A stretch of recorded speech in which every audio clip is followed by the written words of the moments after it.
नमस्कार दोस्तों, कल बजट पेश हुआ है और वित्त मंत्री सीतारमण जी ने ये हिंट दे दिया है कि हम नया इनकम टैक्स बिल लेके आएंगे अगले हफ्ते।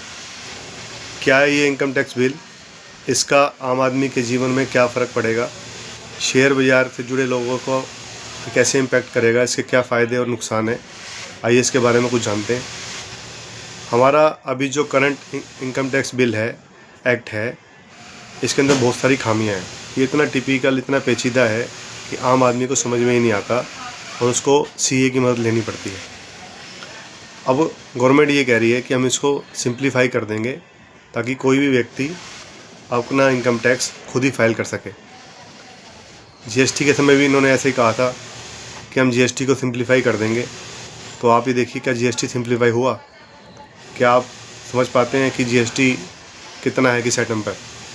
सभी आइटमों पर अलग अलग जीएसटी है। इसी तरीके से ये कह रहे हैं कि हम इनकम टैक्स को सिंप्लीफाई कर देंगे। देखते हैं कर पाते हैं कि नहीं। अब इसके डायरेक्ट टैक्स कोड के क्या फ़ायदे हैं, क्या नुकसान है, थोड़ा जान लेते हैं इसके बारे में। गवर्नमेंट ये कह रही है कि हम जितनी भी ये जो कई तरह के टैक्स हैं, जैसे capital gain tax, short term capital gain tax, long term capital gain tax, किसी यूलिप में मान लो कोई टैक्स नहीं है या किसी और अदर इनकम है, कई तरह की इनकमें होती है इंसान की, उस पर अलग अलग तरीके का टैक्स स्ट्रक्चर लगा रखा है गवर्नमेंट ने। गवर्नमेंट चाहती है हम इसको सिंप्लीफाई करें। गवर्नमेंट ने देख लिया है कि शेयर बाजार से लोग पैसा कमा रहे हैं, तो गवर्नमेंट की नज़र अब शेयर बाजार से कमाई के ऊपर मुझे लग रही है। अब ये देखिए, गवर्नमेंट जो कि पॉपकॉर्न के ऊपर छोटा सा रिवेन्यू होता है, पॉपकॉर्न से आने वाला रिवेन्यू बहुत छोटा है, गवर्नमेंट की नज़र जब उस टैक्स के ऊपर भी रहती है, उसके ऊपर भी 4 तरह का टैक्स गवर्नमेंट लगाने की बात करती है। और इस बजट के अंदर गवर्नमेंट ने 1 लाख करोड़ रुपया आम आदमी के लिए दे दिया है। ये गवर्नमेंट तो 10 रुपये देने वाली नहीं है। मोदी गवर्नमेंट 10 रुपये देने वाली नहीं है आम आदमी को। ये कह रही है कि हमने 1 लाख करोड़ रुपये दे दिए। मुझे तो ये लग रहा है कि ये टैक्स जो आने वाला है, इसमें इस 1 लाख करोड़ रुपये को वसूला जाएगा, इधर से लेके इधर दिया जाएगा। अभी लेंगे कहाँ से और देंगे कैसे? ठीक है, आम आदमी को मिलेगा। इसका फ़ायदा है जिसकी इनकम कम है, जिसकी इनकम 10 लाख 12 लाख तक है, उसको तो बहुत फ़ायदा है। अब शेयर बाज़ार में मान लो किसी ने शॉर्ट टर्म कैपिटल गेन कमाया। शॉर्ट टर्म कैपिटल गेन होता है कि आपने कोई शेयर खरीदा और उसको 1 साल की अवधि से पहले उसको बेच दिया, उसको बोलते हैं, उसके लाभ पर लगने वाले टैक्स को बोलते हैं लोग short term capital gain tax. अगर किसी ने short term capital gain tax कमाया तो गवर्नमेंट उससे 20% टैक्स लेती है। और कोई शेयर लिया, उसने 1 साल के बाद उसको बेचा, उस पर अगर कोई प्रॉफिट आया तो उसको बोलते हैं long term capital gain tax. अब जब इसको बोलते हैं, ये गवर्नमेंट लेती है 12.5%। तो गवर्नमेंट अभी चाह रही है कि जितना भी short term capital gain tax तो लेंगे ही लेंगे हम, साथ में जो long term capital gain tax है इसको बढ़ा करके 30% कर दिया जाए प्लस सेस। ये क्यों कर रही है गवर्नमेंट? कि कई लोगों की इनकम शेयर बाज़ार से 100 करोड़ रुपए हो गई है, 500 करोड़ हो गई है, 1000 करोड़ हो गई है, 10 हज़ार करोड़ रुपए लोगों ने कमाए हैं। पहले तो उस पर टैक्स ही नहीं था, ना long term capital tax zero था, क्योंकि गवर्नमेंट ने अब 12.5% कर दिया है। अब गवर्नमेंट चाह रही है कि जो हज़ारों करोड़ रुपए इसमें कमा रहे हैं लोग, कोई 100 करोड़ कमा रहा है, कोई 500 करोड़ कमा रहा है, कोई हज़ारों करोड़ रुपए कमा रहा है, तो गवर्नमेंट चाह रही है कि उससे भी 30% टैक्स ले लिया जाए। गवर्नमेंट की नज़र अब यहाँ पे है। तो government long term capital gain, short term capital gain tax को ख़त्म करेगी और किसी भी तरह की इससे होने वाली इनकम को आपकी आयकर इनकम टैक्स के अंदर लेके आएगी।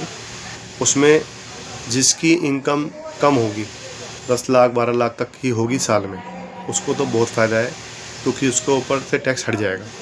अभी उसको टैक्स देना पड़ता था अगर शेयर बाज़ार से किसी ने 10 लाख रुपए कमाए साल के, शॉर्ट टर्म कैपिटल गेन से टैक्स से कमाए, short term capital gain tax तो उस पर लगता था 20% और लॉन्ग टर्म कैपिटल गेन लगता था उस पर 12.5%।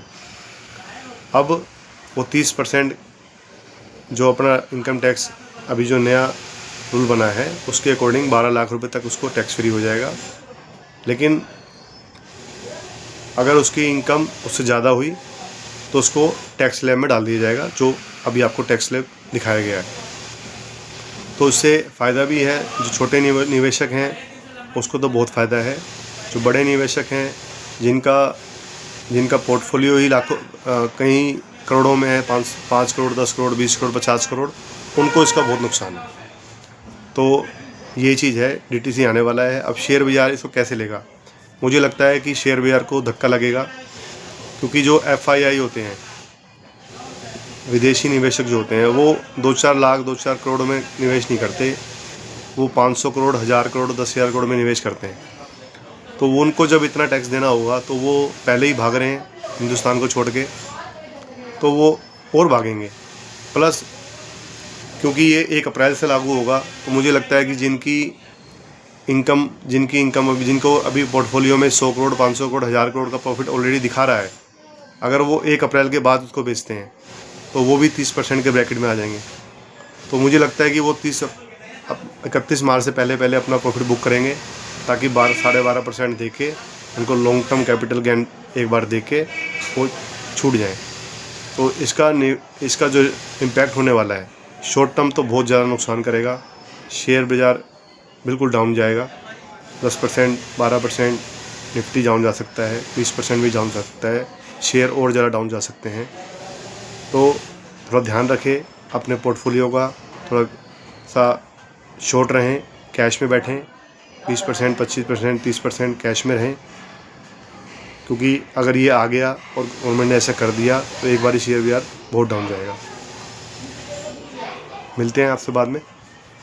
अगर वीडियो अच्छी लगी हो तो लाइक करें,